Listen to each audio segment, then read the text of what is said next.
Hi, everybody, and welcome back to the Writing Show Music for Battery Percussion series.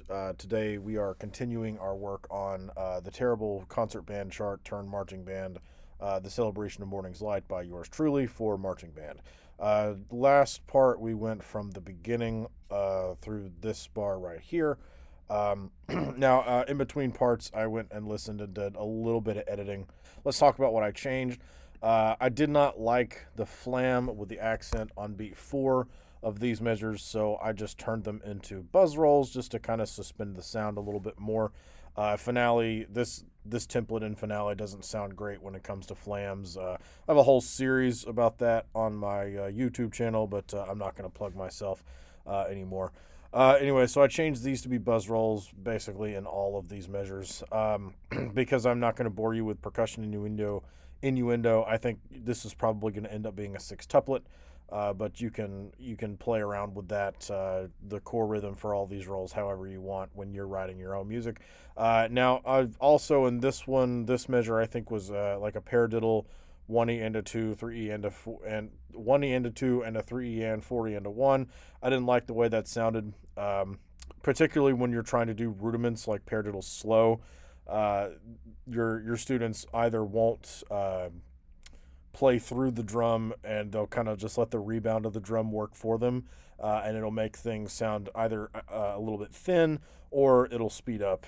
So we're going to try to combat that by taking the rudiment out of it and just having a less complicated rhythm with a sticking pattern. Also, like I said in the last part, I'm not writing sticking on any of this stuff, but I'm gonna try and talk through what I would like the sticking to be. Maybe at the when we finish this monstrosity of what I would like to call terrible music, I might put the stickings in and uh, do a video where it shows all the stickings. But maybe we'll see. I don't know. So that was the other big change. I did something with this measure in the snare drum. I think I took the buzz roll out. I may be incorrect on that. I don't know, but suffice it to say that I changed something about these last couple measures here. I don't remember what it was. It was quite a time ago when I did it. But so now we are transitioning from quarter note equals 72 to quarter note equals 144. So we're going into double time. So we ended the last part by setting up the quarter note. 1, 2, 1, 2, ready, go. All right, so now we're in the fast section. All right, so we have, I promise I'm going to get the counting right for everything in this video, minus the little thing I messed up earlier. But 1, 2, and 4, 1, 2, 3 is kind of the thematic rhythm, whatever term you want to use. So we're going to try and accentuate, let's see, beat 1, the and of 2, and beat 4. Okay. So let's talk about one way that I really like to do that. May I introduce you to the rim shot on the snare drum? All kidding aside, we're going to start this phrase with a snare drum rim shot. Then maybe you can, let's see, you can do this, and that will certainly accentuate the downbeat, the and of 2, and beat 4. I think we can go a little bit more in depth with that. So I'm going to change this. There we go. To 16th note. So 1 and a 2 and then 3 and 4 and. Okay. And then let's do some more snare drum stuff. So for 1, 2 half notes, let's start off with 8th note. There we go. We'll put a rim shot on beat 2, and just for the fun of it, why not beat 3 as well? And then we'll lead into the next measure. Since the band is basically stagnant here, I always like to try to put some kind of forward motion into the next measure to push the band into it. But anyway, we'll do the stereotypical drummer thing where we accent all the rim shots. By the way, some people do. Let's see, do I even have it in this template? Yeah, some people do this symbol for rim shots when they write them. I tend to not do that because I've never seen a drummer in high school, and I guess even some in college, that can tell me the difference in interpretation of this versus this. So I tend to, in my kind of pseudo OCD like state, I don't want to see that many different cymbals when I know that I just want this note to be louder than the ones around it. So, do whatever you want, but that's just what I'm gonna do. If you want to put the rooftop accents or the marcato accents above them, that's fine. What I will sometimes do is if I'm doing a muted rim shot on drum 4, sometimes lovingly referred to as a skank, as you just saw on my computer. Sometimes I'll put this one with the staccato dot in the middle of it. Let's see if you can see it. Yeah, but again, that's only if I'm really wanting to be extra cute or whatever. But anyway, so that's kind of my rant about that over. So let's see. We're kind of following a similar A B A B A B kind of thing here. So let's follow that in the snare drum as well. Let's see. Let's add a dynamic. Oh, another thing I want to talk about too that I'm going to mention. A lot of people when they write drumline music, they don't pay really close attention to what notes are dynamics, or where a particular dynamic changes. Okay, a lot of people will just put this forte here, and call it a day, because that's where that's where the rest of the band. Oh, hello. That's where the rest of the band changes dynamic levels. But if it's me, I want 3 and 4, and I want this beat to be just as loud as this beat right here. So in theory, that's probably what's going to happen anyway with your students, but I'm going to make it super official by delaying the new dynamic mark until the part where I actually want it to change. So anyway, let's see. So 1 and 2 and 3 and 4 and 1 and 2 and more accent. There we go. Okay, let's do something a little different with measure 20. Let's see. We still have this 1 2 3 or 1 2 half note. Let's take the opportunity to throw a roll into what we're doing. All right. Now, of course, this is optional. You don't have to write rolls if your drumline can't play rolls, but I think I said this in the last video. I'm pretty sure most of the people that are going to watch this and spend this amount of time listening to someone ramble about writing drumline music is actual drummers who actually want to learn how to write drumline music that doesn't sound like the stock charts. So let's put a roll in there. All right. So notice we're going to do a triplet roll because we're at 144. I don't think people can play fairly cleanly 16th note rolls at that tempo. If your drumline can, more power to you. I would love to pick your brain a little bit, but yeah. So I've done the roll over the note that has no rhythmic motion. All right, it just kind of sits there for beat 3 and 4. So this is going to be my attempt to lead the band into the next bar. With that in mind, let's make this a forte piano roll. And I'll go on another little tangent here about Finale. Finale doesn't play forte pianos very well in the default expression tool that you have. Let's see, like this one, it barely does anything different. So I like to just, we're already at an implied forte right here, so I'm just going to tell Finale exactly when I want the dynamic to go to piano and then have the crescendo there. I've been doing that for a couple years now, and I kind of like the way it looks.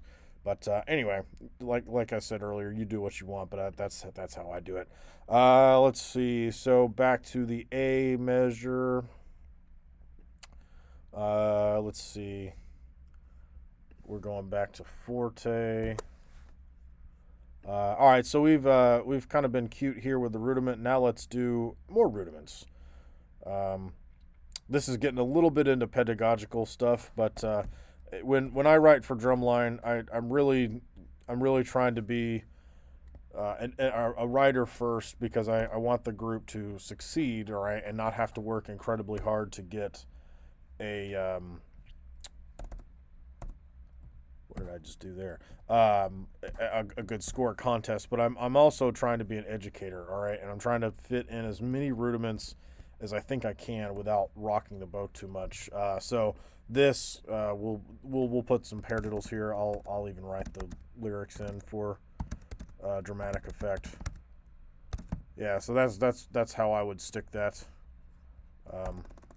Obviously, we're not going to keep it right now, but so yeah, I'm going to try and find just those little moments to get away from writing like this wherever I can. Which there's nothing wrong with this. It's just it's a little too stock for my taste. But we'll soldier on. I won't play the I am Robbie and you must play rudiments or your drumline music is terrible game. That's not why we're here. So let's see now the band a little bit different 1, 2, and 4 and 1, and then with a supporting half note in some of the brass and some of the woodwinds, but mostly whole notes. So let's do my favorite drumline rhythm of all time. I kid you not, this is my favorite thing to hear a drumline play. 1, 2, and 4. Oh my goodness, does it make this old heart happy? Especially when, oh my god, let's see. Yes, when you write it in the bass drums. And you know what? I don't even care if you write the unison rims on beats 2 and 4. Why not? We're just gonna write it all on the unison notes. No rims here. I love hearing this rhythm. This rhythm should be in every drumline thing. I'm gonna shut up now. Okay, so we need a decrescendo measure here. So let's be a little bit cheeky here as well.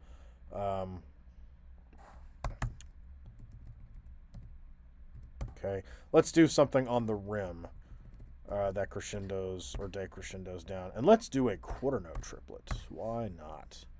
Okay, there we go. We'll put accents on the eighth notes and the first note and the quarter note triplet. I'm going to make this a little bit farther away from the staff. There we go. Okay. Awesome. All right, so that's my line of snare drum music. Let's write some tenor notes based off of that. All right, so I'm gonna mainly cover or support the snare drum here. So we're mostly gonna share some rhythms together. If you want, you can copy the notes off the snare drum stave and finale and transpose in the utilities tool. I'm not going to do that because I can't be bothered to do it here. Especially, I'm just going to write this note or these 2 beats and get the rest of the measure out of it. Okay.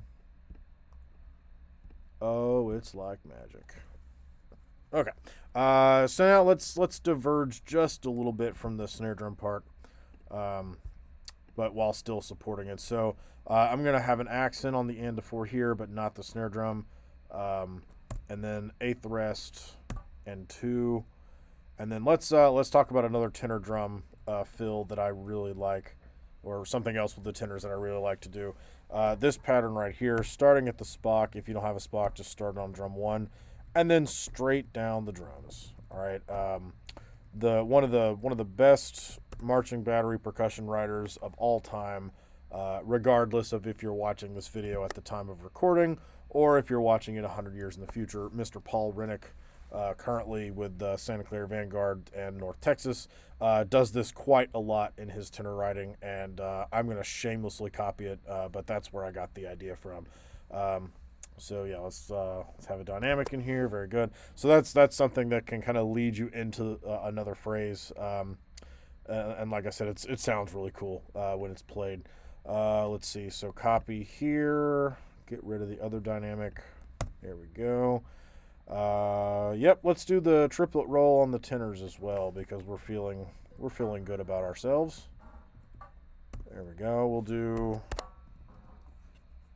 And for this, I will, because I don't want to add all of the crescendo and the dynamics and the articulations.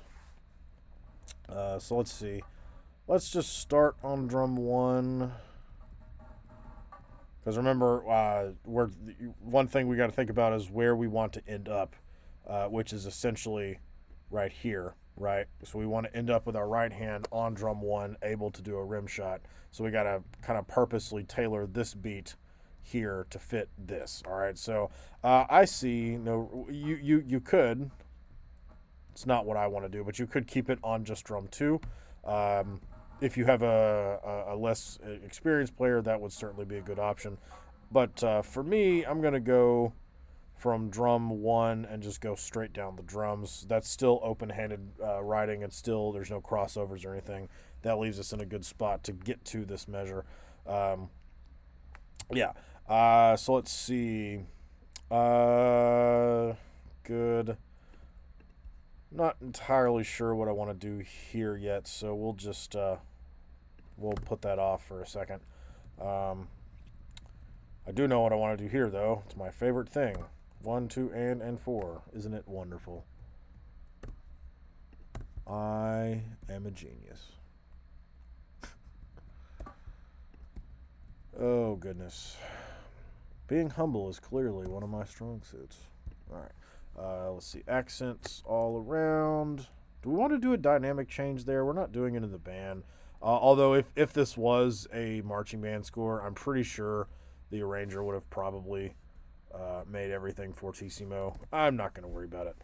We're already accenting here, so we're already technically louder than the rest of the group. All right, so we'll just do, yeah. Okay, so thinking about it in the last couple of seconds, I think we're going to do, we're not going to do paradiddles here in the tenors. I want to do something a little different. I want to accent beat 2 in the tenor drums because it'll sound really cool with the snare drums. So let's do 1E into 2. Drum 1. Okay.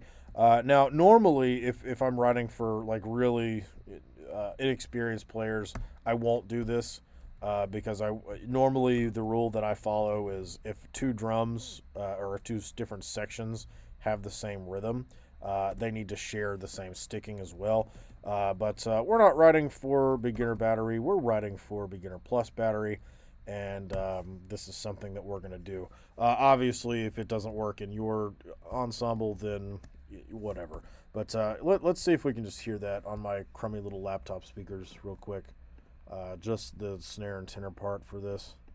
It sounds really cool, I promise. Let's see what it's... we'll do the measure before. How about that? Yeah, it sounds really cool. I like it. Very good. So...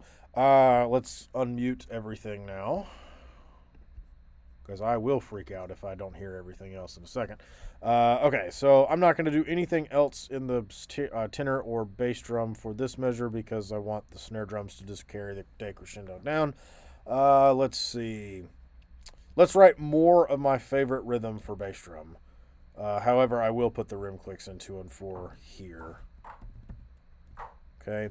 Now, normally, I've been on a kick where I don't like to accent the rim clicks on bass drum because I have this thing that's about students chewing up sticks by hitting the bass drum rim too hard. They're already going to play an accent, so don't write in another one and give them more ammo to hit the drum harder. But lately, my OCD's been telling me that you don't need to do that because they're going to accent the rim anyway. So. It looks better to my OCD, my pseudo OCD or whatever. So now I'm writing them over the rim hits, and I don't feel too bad about it. So anyway, let's do something a little different in the bass drums. We'll do 1E and 2 and then we'll follow the rest of the drums and do 16th notes. Let's put a dynamic. Yep. So again, I'm going to follow that my rule here, even though this looks really stupid to me. But that's exactly where I want the drum to go back to forte. I want this note to be fortissimo. Anyway, let's see. 1, 2, and 4. So we'll copy all of these measures.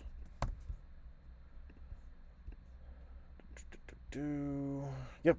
All right. So now let's... we need an accent in these notes. Very good.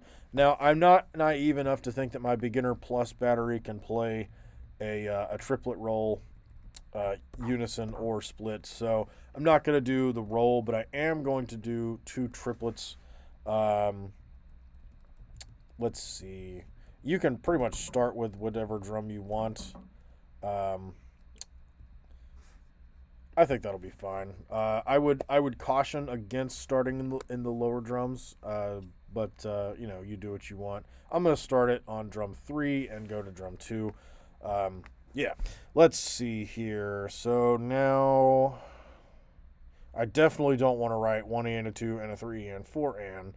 But what I think we can do to kind of help this interplay between the snare and tenor is we can do 1 and on bass 1, and then a giant big old unison note on beat 2, and then for S's and G's, and to try to kind of cut this video's length down as quickly as possible, we'll just do 3 and 4 and. All right, so yeah, that's that 8 measures of music. Let's quickly add a cymbal parts. I'm going to accentuate beats 1 and the and of 2 with some good old crashes. Lately, I've been on a kick where I write ties for all the crashes, but again, as long as your group can understand what you're going for, it's completely fine. So here, let's see, I still want this note to be fortissimo, so we'll do that. Now we can get absolutely get away with just doing this and writing the hit points on the A measures. Maybe we'll do 1 and 4 here, but then yeah, why not? Okay, I don't want to do much more than that, but we can add just a little bit more here. Let's see, where is my, there we go. Okay, so then maybe we'll accent or we'll outline the quarter note here. We won't do a crescendo just because I don't think it really will matter too much. And then we'll do more quarter notes here. Why not? You know what? I'm going to change my mind about the crescendo. We're going to do it because everybody else is. We're following peer pressure, ladies and gentlemen. Look at that. And again, I know I mentioned this in the last part, but because we're mezzo piano or below, probably not going to put accents on these two. But here, I think it's probably okay. Okay, cool. So here we are. That is that phrase completed. We are almost 24 minutes of raw footage, but we're going to soldier on because we got to get, let's see, this page done, this page done, this page done, and this page done. Oh my goodness. 1, 2, 3, 4 pages. Okay. So here we kind of get into a softer section. I'm going to not have them be mezzo piano because this is marching band, not concert band. We're going to do mezzo forte for everybody here.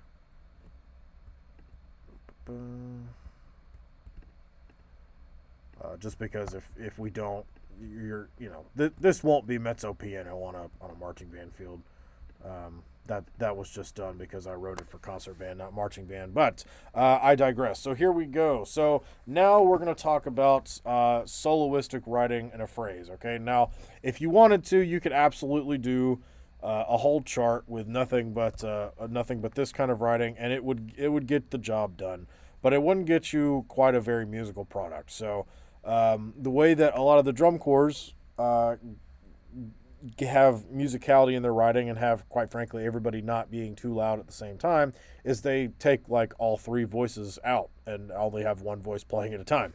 So we're going to do that here because we like drum corps sounds, and we want to emulate that a little bit in our writing. Maybe not too much, but just a little bit. So snares ended this phrase on the rim, so we're going to do that here. And we'll go down all the way to pianissimo. Now, you can do whatever voice you want, a soloistic voice. I'm going to do all 3 bass drum, tenors, and snares for maybe either in chunks of 2 and 4. We'll see. Well, it's 4 measure phrases. Let's do 4 measure phrases in the battery as well. And I'm going to start with the bass drums because... Well, number one, I want to, but when you do soloistic writing, or when I do soloistic writing, I want to kind of build tension as much as possible, and I feel like going from the lowest voices in the battery to the middle voices up to the high voices. Gets you a lot of tension and release when you finally bring everybody back in. So there is a rhyme behind the reason for that, not just because I wanted to. So let's see, we'll follow 1 and 3, and then the rest of the voices come in 4 and 1, 2, 3, 4. So let's do. Actually, let's just do quarter notes straight down the drums, because sometimes the simplest solution is the best one. Then we'll go back to my favorite rhythm, but we'll split it up amongst the drums. So 1, 2, and 4, and then bass 1 will finally get we'll get a note, and it'll just be a quarter note. So poor bass 1. Then maybe we'll end on a unison accent. Oh, what in the world happened? There we go. Okay, and obviously we're going to start at, we'll start at mezzo forte in the battery here too. We'll crescendo this whole bar and forte, and then the basses will go away for a second. Cool, so nothing in the snare or tenor. I think I will have hi-hats in 2 and 4 in the cymbals, just so we have a little bit of timekeeping. But I will put the cymbals at a lower dynamic level, at least for the time being. We'll see what happens. So let's see. We'll do 3 measures. Then we'll do. We'll actually copy this measure, because we can. It will go down to piano. Yep, that's fine. And we'll end that phrase with a choked crash. Boom. Okay. So let's bring in the other 2 voices on this measure. So maybe rest 2 and 3 and. Yeah, something like that. That crescendo's up from piano to forte.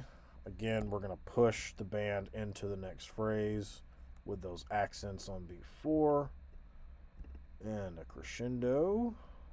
Okay. Let's do something cool in the tenors.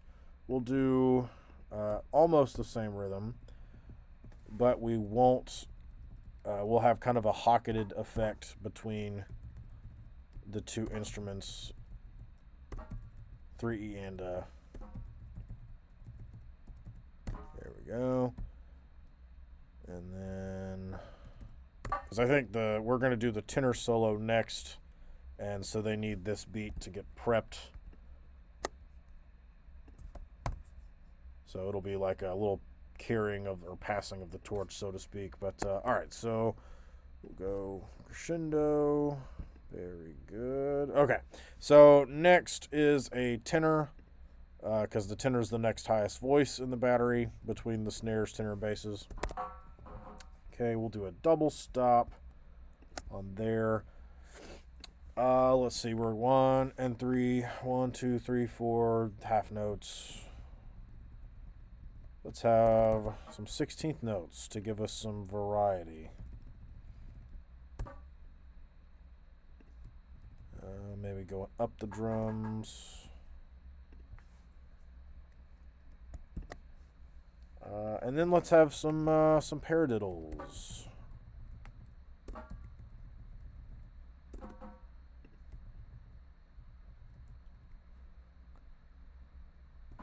Okay, so there's going straight down the drums. Now we're going to start on drum 3, up to drum 2. Then the diddle is on the first drum. This is all still open-handed writing here. We're not going for any crossovers or anything like that. So let's see. Then we'll have, since the right hand's already on drum 1, we'll just stick everything on drum 1 and go to drum 3. And let's have some accents there as well. And then some paradiddle diddles. This is going to be fun. So 1, 2 E. Let's have them on the Spock. And then just straight down the drums. I can copy that though. There we go.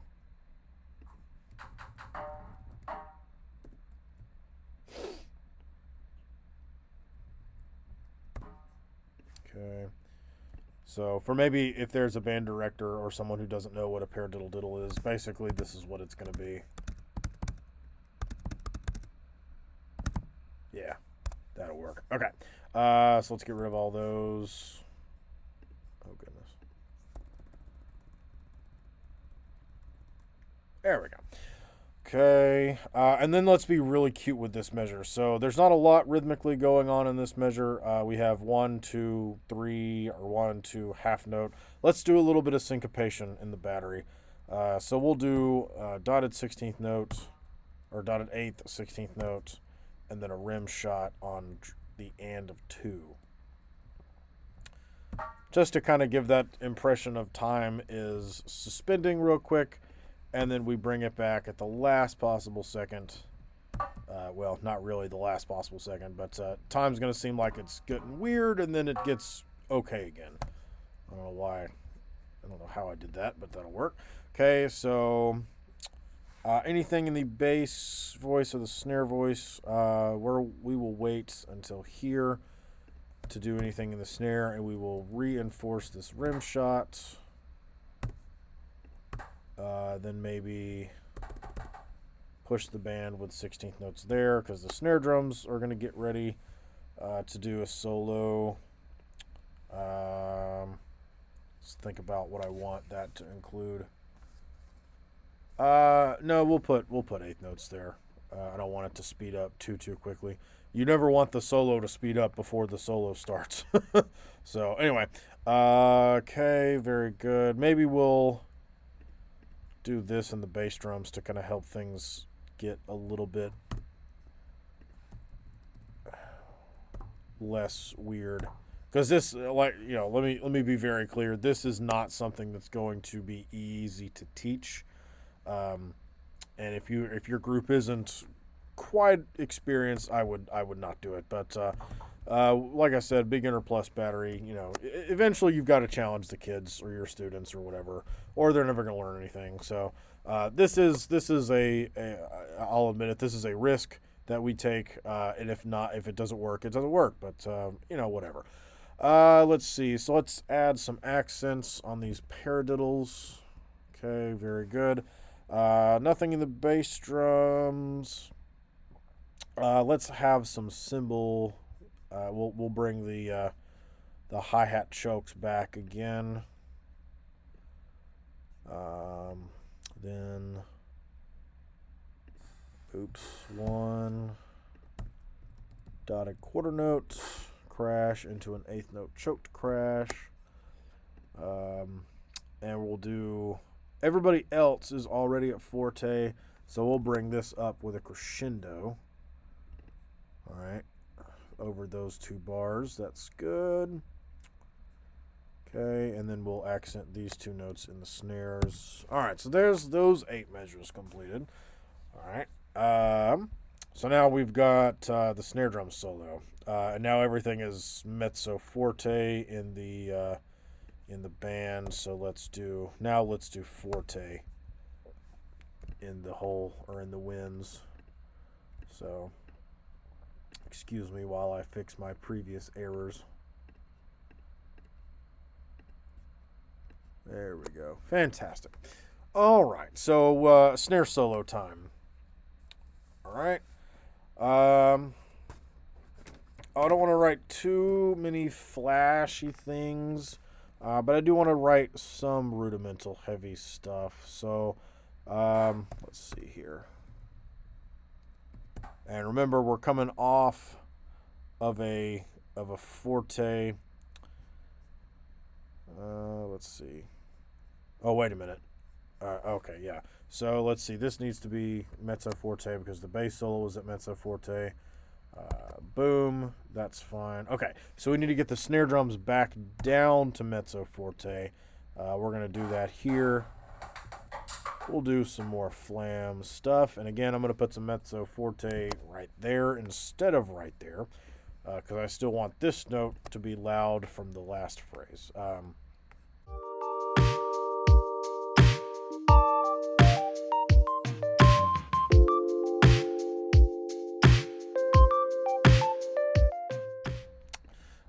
So let's see. Let's do. Oh, good lord! What in the world have I done? Okay. All right. So 1 and 2 and 3 and 4 and. We'll do some recall from phrases earlier, right here. I'm all about creative writing, and but I also know that marching band sometimes you need repeated material. So I think this is one of those times to use what we have learned already to our advantage. Let's talk, but now let's do completely opposite of what I just said. Let's talk about another really cool thing you can do with syncopation that drumline riders do a lot and take advantage of a lot. We're gonna accent the and the e of that group of 16th notes. So 1 and 2 e and then 3 and 4 and. Now you have the option for if you want to be a real drum corps musician, you can either make those putadas. All right, for the band directors who have just said bless you because you thought I sneezed, that's actually what a putada is. Or if you want to be a normal person who isn't a drum corps nerd, you can just do straight sticking, whatever fancies you have that particular day. I don't really care what this is. Like I said, I'm not writing sticking on these parts, but you do whatever you feel is best. If you want more of a challenge, I would say do the putada. If you want easier, do straight alternate sticking. But anyway, I digress. So now let's do a triplet roll. Why not? Do we have? Yeah, we've got a half note in the wind, so let's do something to fill that space. And then you know what? Let's do some copy and paste work because we're not paid enough to write this stuff. All right, so now we need a build and one that won't let things get too stagnant. Okay, because essentially, so if we're doing 4 measure phrases, this is phrase 3 out of 4, right? So we got to bring the rest of the voices back in for the last phrase or the 4th phrase. So let's do a paradiddle diddle now.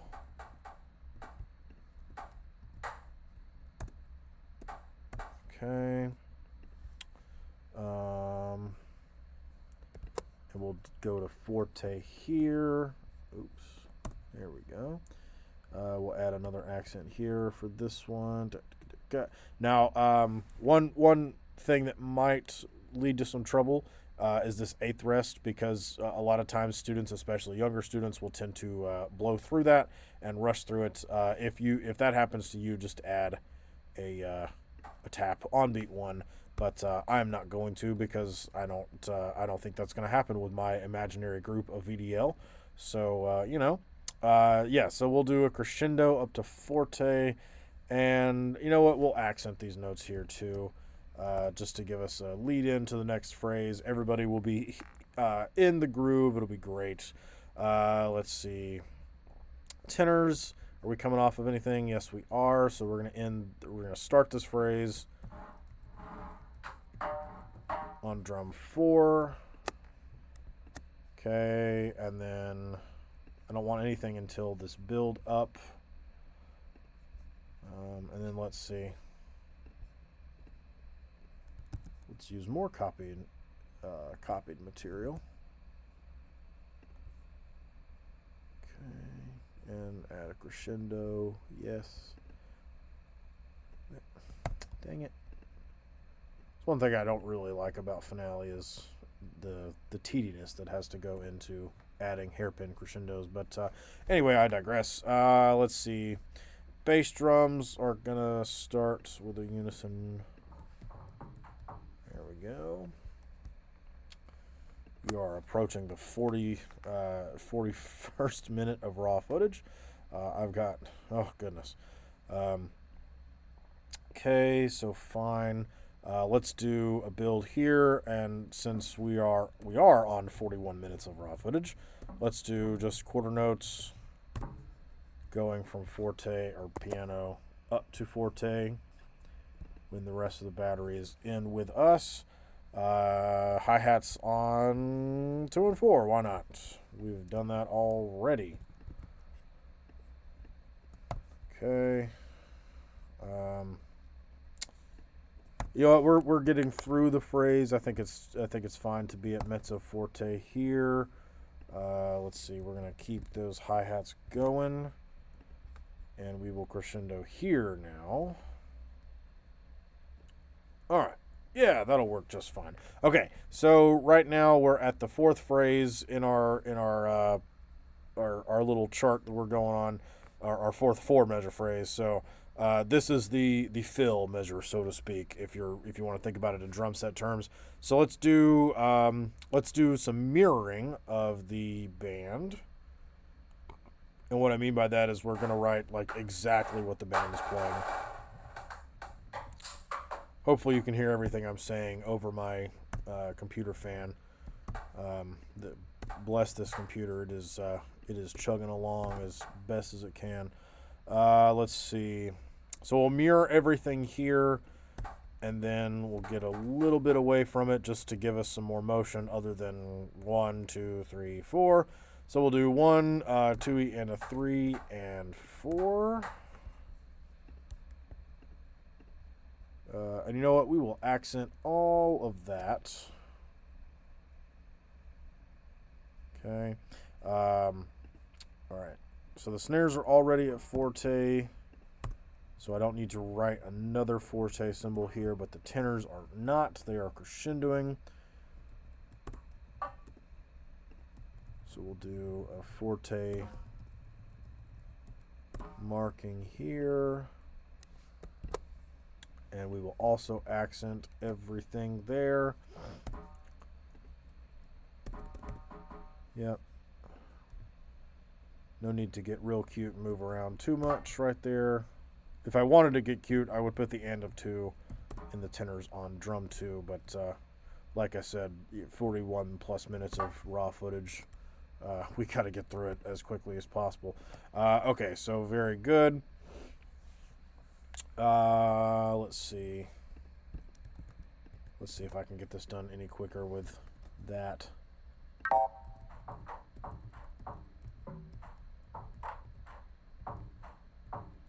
That'll work.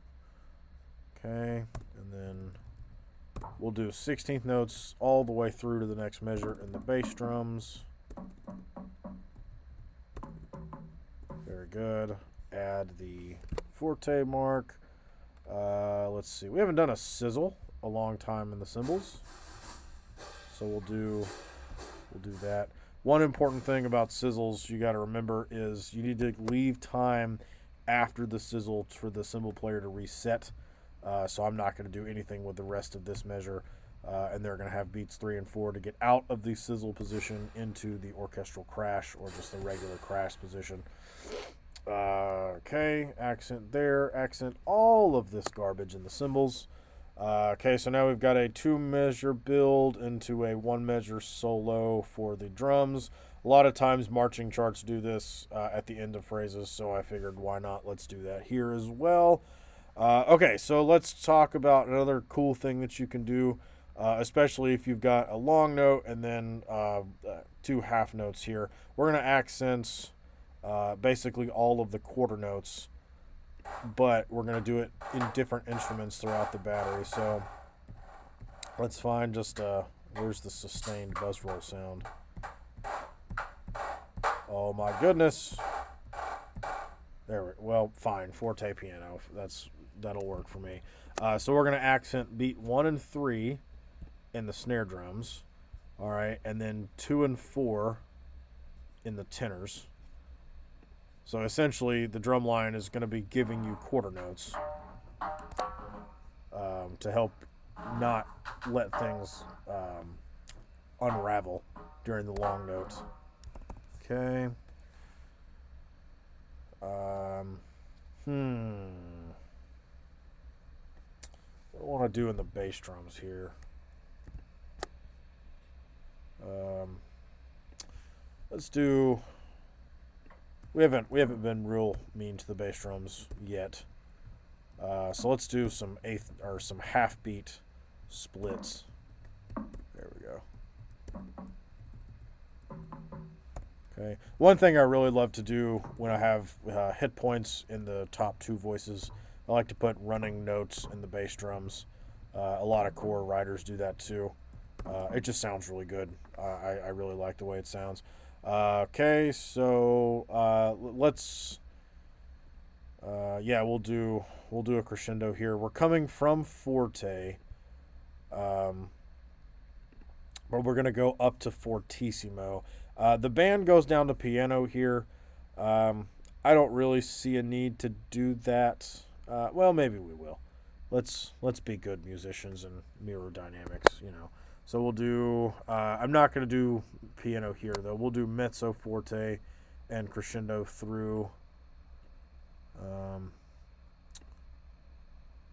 Yeah, we'll start at mezzo forte there as well. Okay, that way we're not completely overpowering the band. Okay, so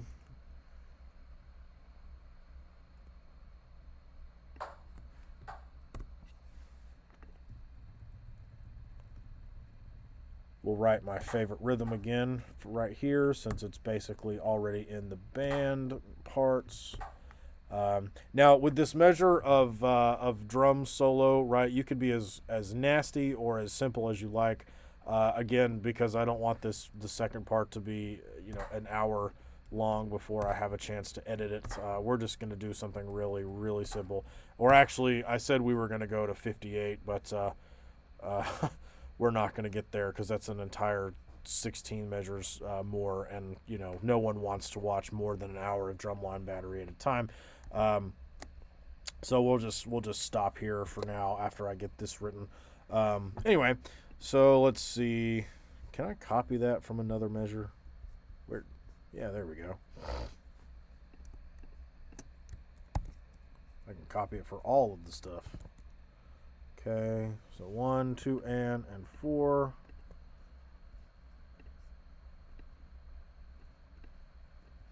Okay. Now I'm a little strange. I'm going to turn this eighth note, eighth rest into a quarter note. Even though I copied and pasted eighth note, eighth rest. I don't know why I like that, but I think it just looks a little bit more, a little bit cleaner.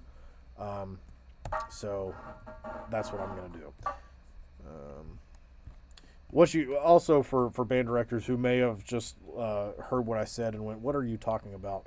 A lot of times in drum writing, since we have no control over the sustain of the instrument, right? You want to write the simpler looking rhythm. And in my experience, eighth rests are particularly confusing, especially in your younger groups. So that's another reason to write this instead of eighth rest, eighth. But you know, in the at the end of the day, they produce the same rhythm. So whatever you think looks better will certainly be okay. This is just what I think looks better.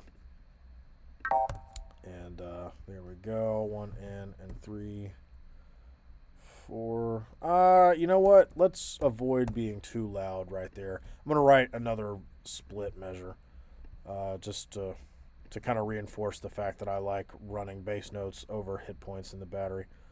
There we go. Just kind of make it look really, really crushed. That's okay. All right, and I don't think we need a crescendo there just because we're already here. The band ended its phrase presumably at fortissimo, so we'll just have it right there. Do we need a cymbal note?